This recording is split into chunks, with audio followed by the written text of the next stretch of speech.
Okay.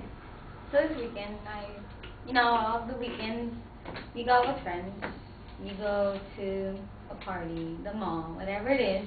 Well, this weekend I went to a party. And so I drank a little bit. But something inside me, something told me, don't do it. You're going to get drunk, you're going to do something bad. Don't do it. Okay. So I didn't listen to that voice, and I was just like, whatever, I'm going to do it. So I overdrank. I kind of ate it certain times, and I fell, and I got a scar on my hand now. And this brings me to what Joan said, conscious is a small, still voice that makes minority reports, which I definitely agree because of what happened to me this weekend. I ate it. I drank too much. I didn't listen to that small voice, which told me don't do it. And it brings me to a point that, sometimes we don't listen to this, like whether it's drinking, whether it's things we do. It's something small. It's like he said, it's something small that makes minority. It's up to us, which we take like majority of the voice. We say, don't forget that voice, but that voice is right. Like most of the time, it's like don't do it. It's telling you don't do it for a reason. It's small, but I mean, come on, listen to it. And the phone makes reports by telling you, oh, you did it. Look what's happening to you now. You're eating it. The next day, you got a big headache on your. You feel sick. You're throwing up. It's like, see, why did you do that?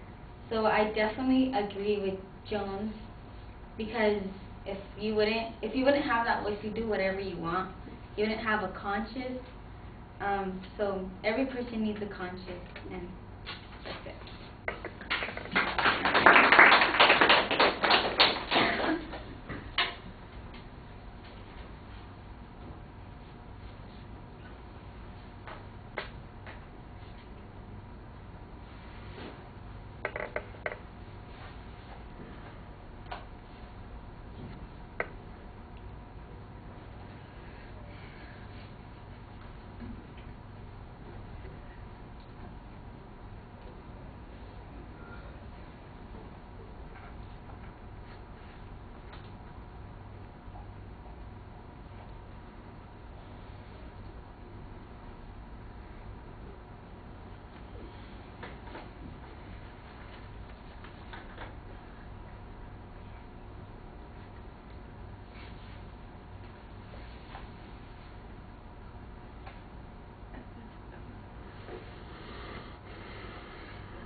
All right, the personal reference is a good attention device.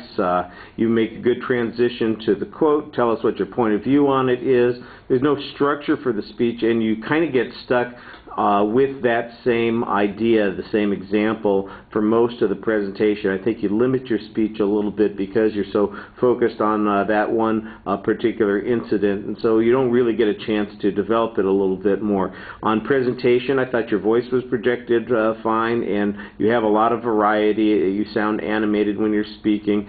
Sometimes it sounded a little rushed.